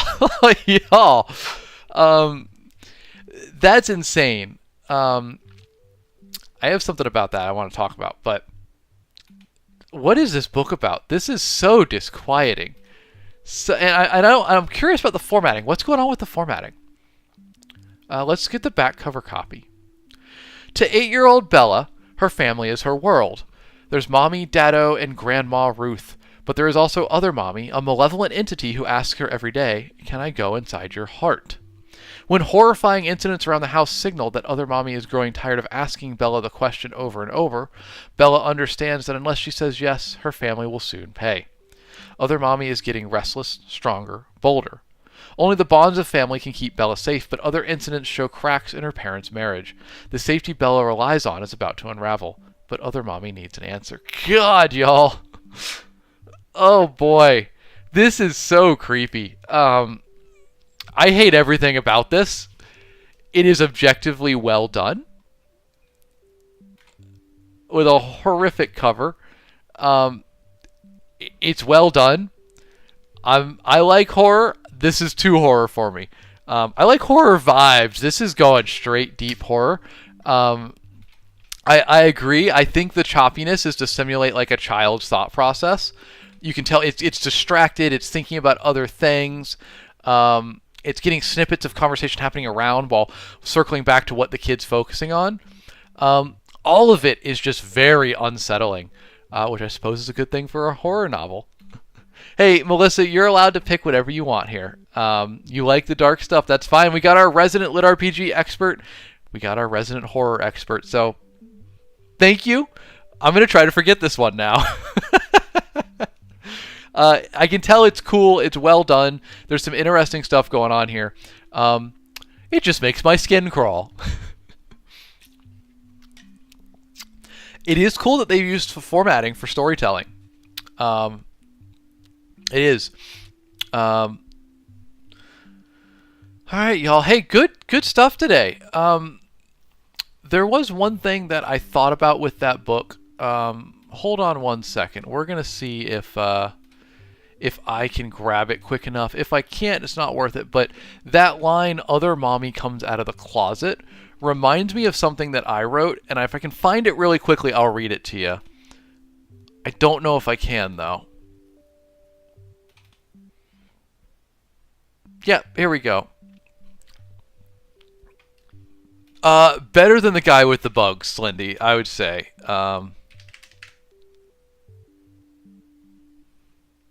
Okay. So this is an opening chapter for one of my books that is unpublished. Hoping to see it published one day. It takes place in a dark gothic world in which monsters are very real. And the Other Mommy coming out of the closet just reminded me of a line that I am very proud of. That is not that creepy, but is similar. So, here we go. Captiva hadn't always been home to monsters. Sanibel's Geist mother had told her as much on many an occasion. Once, Captiva had been a land of humankind, for humankind. Oh, how she loved to recall those brighter, simpler days. The irony being, Geist mother was herself a monster. It was still plain in Sanibel's mind the first time they'd met. That first time when the light had left the room, the air had seemed to freeze, and Geist mother had come crawling out of the ceiling. It was a terrifying sight, but it was the duty of each generation to respect and listen to their elders, especially when those elders were 456 years old and still haunting the halls of the manor. So, that reminded me of the line about Geist mother crawling out of the ceiling. One of the lines that I'm more proud of in terms of it being very creepy.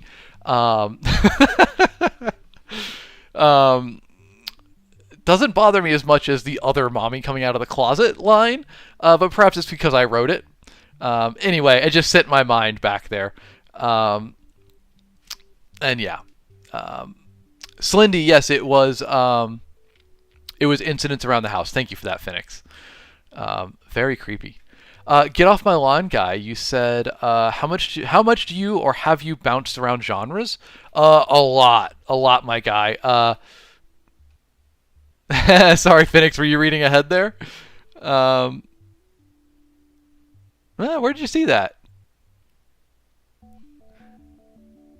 Where did you... Oh, you're trying to read... Oh, I see, Phoenix.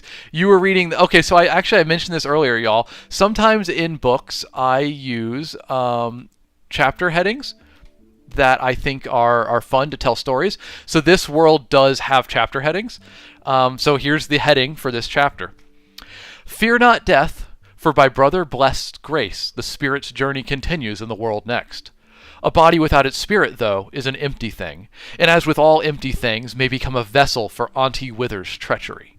After the immortal spirit has departed, the body should be destroyed swiftly by way of fire. Burial rites of the cult of the familial communion. For context, this world is, like I said, it's a dark Gothic world. And the pantheon of gods is based around familial ties, and the society, magic in the society is hoarded and protected by a series of cults, each who practice magic in their own way. The cult of the familial communion is the cult of like the people, essentially. It's basically a collection of traditions that the peasants keep that have small magic embedded in them. And one of the gods of this world is Auntie Wither. And she is the god of all things that wither, decay, and are twisted and broken. So when a soul leaves a body, the body becomes the domain of Auntie Wither, and she can resurrect it as a zombie if she so pleases, or many other messed up monsters in this world. So the cult of the familial communion swiftly burns their dead so as to stop Auntie Wither from wreaking her mischief with the body. It's a really interesting world. I did a lot of work to create it. I'd love to write it again one day. I have like 60,000 words done in this book, so I need to come back to it. Yeah, Phoenix, you like Auntie Wither? All right, hold on. We're gonna pull something else up real quick. Actually, it's in that chapter, I think.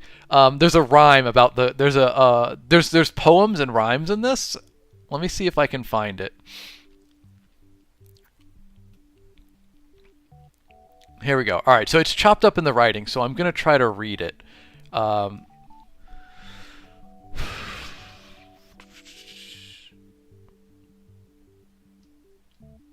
right, so it's here.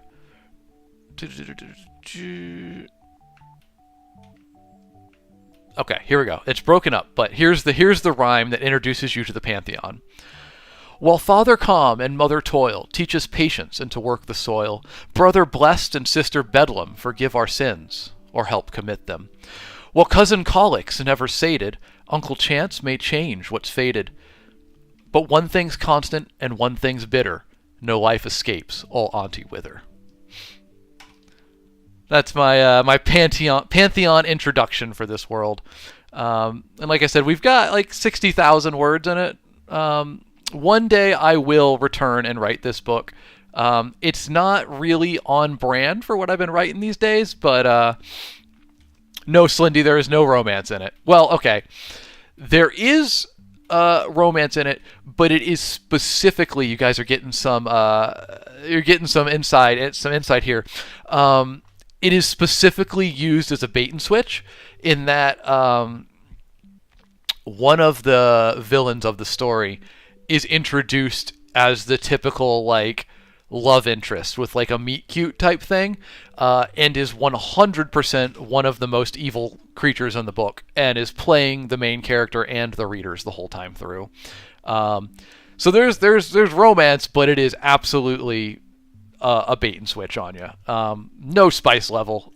Very tame. It's entirely there to make the readers go, oh, of course, this is the meet cute between the hero and the heroine, and it's just an 80,000 word setup for me to betray you in the climax. Based on everybody's feedback, I guess I need to finish this book. Oh boy, I have a difficult relationship with this book, y'all. So the full story on this, I originally sold this book as a lit RPG.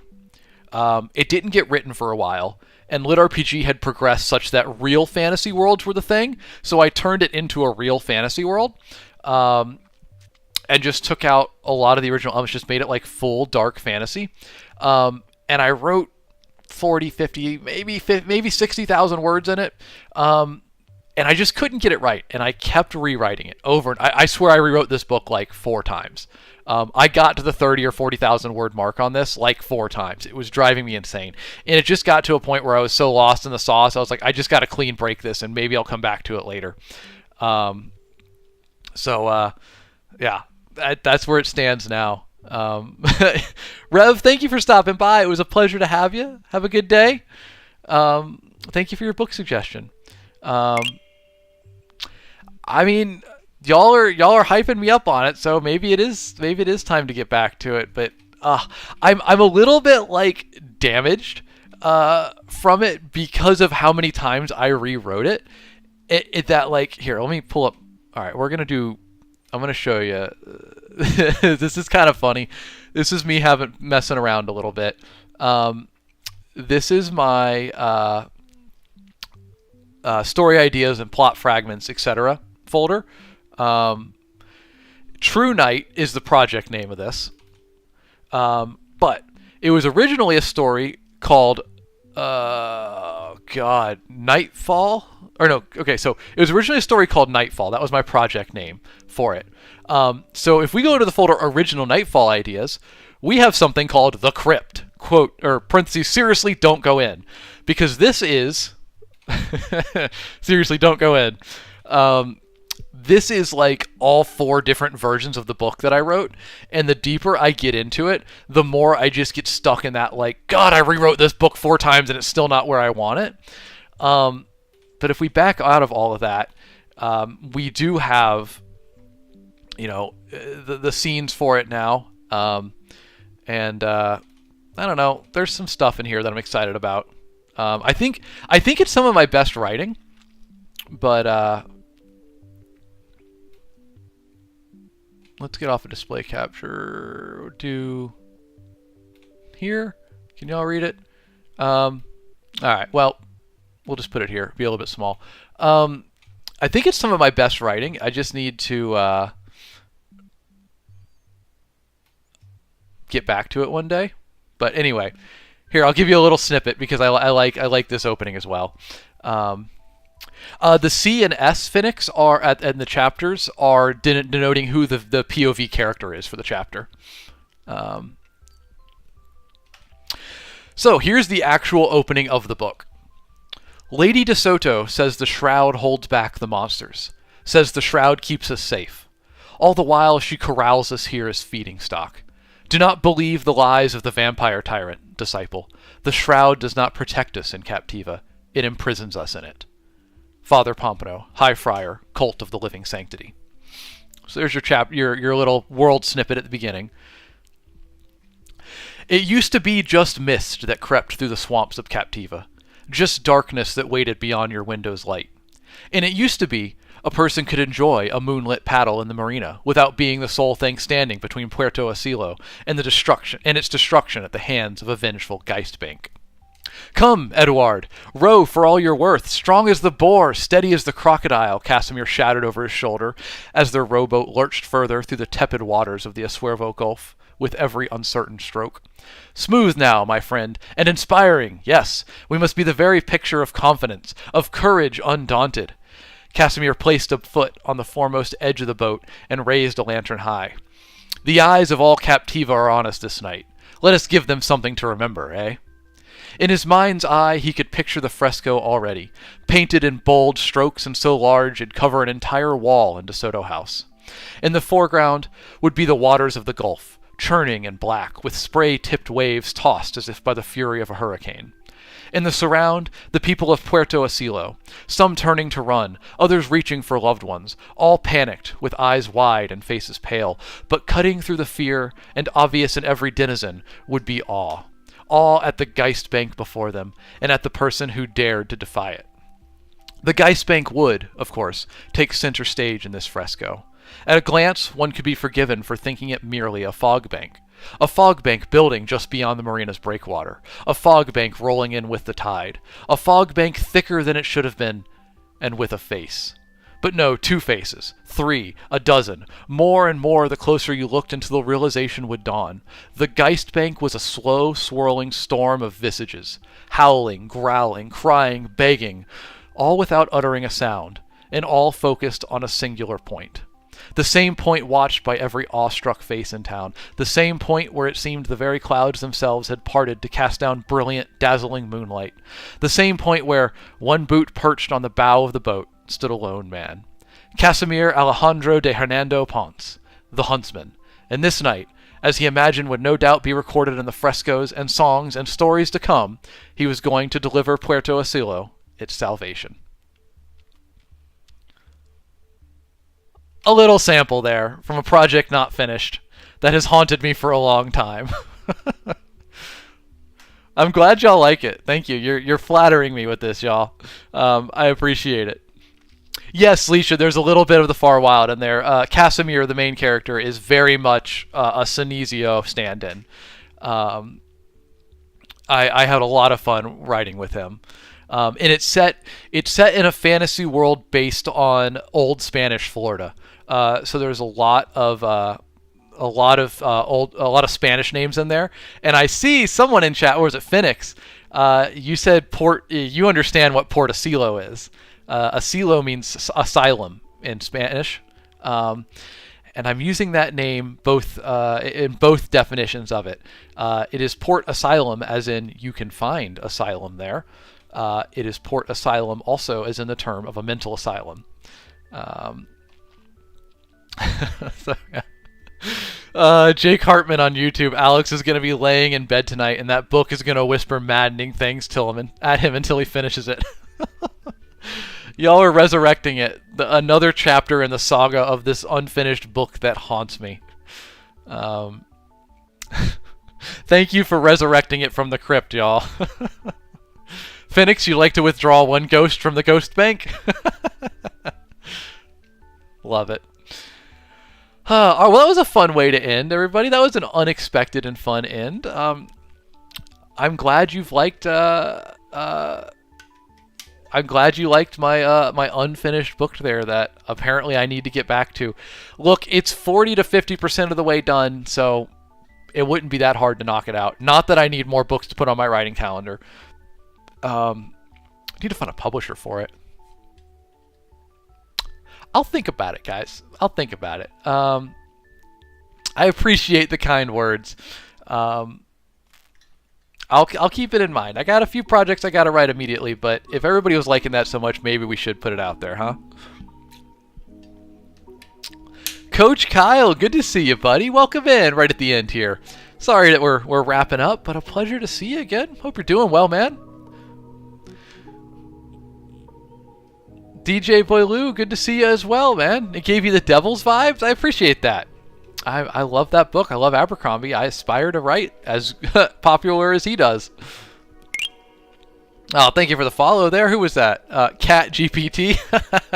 It's a funny name. Thank you for the follow, my friend. Y'all, thanks for hanging out with me today. Coach, glad to have you back. We just wrapped up the stream, but guys, Friday. Where's my graphic? Why can't I find it anymore? There it is. Y'all, Friday, come on back. 7 a.m. Central Time. We're going to be working on our fantasy map. Always a popular stream. And y'all, I've been loving this map that we started. So we're going to put some more time into it. We're finishing up the broad strokes. We're shaping continents, putting in mountain ranges, probably some rivers and all that fun stuff.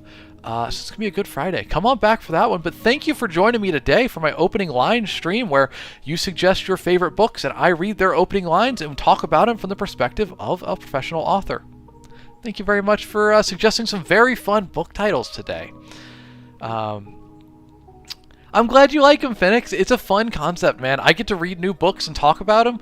We get to see what y'all like reading, what you're having fun with. It's just a win-win all around. So I appreciate y'all hanging out, recommending some good books. Coach, it's a pleasure to see you again, my friend. I hope we can spend some more time with you on the next one, but I understand, dude. It's hard to be busy. It's hard to be here when you're so busy. I gotcha. But we'll take any time we can get. Leisha, you said, do I make a list of suggestions? I make it each morning when we start the stream. So a little bit of a reward for those that get here early. I was trying to keep a list going from Wednesday stream to Wednesday stream. But it was just getting too long. Oh, I see what you mean, Leisha. Can I keep a list as in... the list of the day, post it in Discord so people can see the titles. I can do that going forward. Yeah, I can do that going forward. I deleted today's list because I delete the titles off of it as I go through it. But yeah, in future, I will post the list in Discord. Can totally do that. Yeah, I think it's a cool idea, Alicia. Thank you. I love that. All right, y'all. Well, we are rounding up on 2 hours here, so I'm gonna dip. But thank you for being with me. And as always, a special thanks to Kevin MacLeod of Incompetech.com for the use of his songs Farm, Manor, Cottages, and Northern Glade, which provided our background music today. As well, an extra special thanks to community member Rafi the Engineer, who made our 5th background song, Midnight at the Round Table. Rafi, you rock, my guy. Thank you. Making a song just for stream, dude? That's sick. Thank you so much. Of course, a shout out to my excellent mods. Couldn't do it without them. Thank you very much to Melissa Lee 28, Rafi the Engineer, One Happy Harpy Simp 1X, other name wasn't available, aka Slendy, Leisha T, and Aaron Winnick. Y'all, I appreciate you keeping the vibe up, keeping the energy going. Thank you very much. Lastly, if you've enjoyed this stream, please do give me a follow so I can see you on the next one. Like I said, we will be back Friday at 7 a.m. Central Time to make a fantasy map. It's going to be fun, y'all. I can't wait to see you there. Ronnie, good to see you too. Sorry we're dipping on you right here at the end. We're just wrapping up a great stream. But y'all, as you know, they're always available on YouTube as replays. Please go check them out if you missed anything and you want to see it. And lastly, let's give a quick shout out to everybody hanging out. Melissa Lee, thank you for being here from the beginning. Jack Ann, same to you. Slendy, Leisha, good to see ya. Sloyd, thanks for stopping by, my friend. This email never works. A pleasure to have you the whole time. Oh, Joe Metry, I'm so sorry, dude. We're just wrapping up. But thank you for coming back. Joe, if you didn't hear, Friday, 7 a.m. Central Time, we're going to be making a fantasy map live on stream. Please do join for that. It's going to be fun. Super excited for that one. But until then, Spirit Wanders, Coach Kyle, great to see y'all. Coach, glad to have you back, buddy. I hope you've been doing well, my friend. Other name wasn't available. Ronnie, Princess Rove, and Deb, thank you very much for joining me as well. Jake Hartman and Bert on YouTube, thank you. Fran E, Lavesh, Lily, and Odin Hill. It was a pleasure to meet y'all. It was a pleasure to have you here for the stream. We will be back Friday, 7 a.m. Central Time. I will see y'all then. Until then, be excellent to each other. Thanks for watching, y'all. We'll catch you on the next one.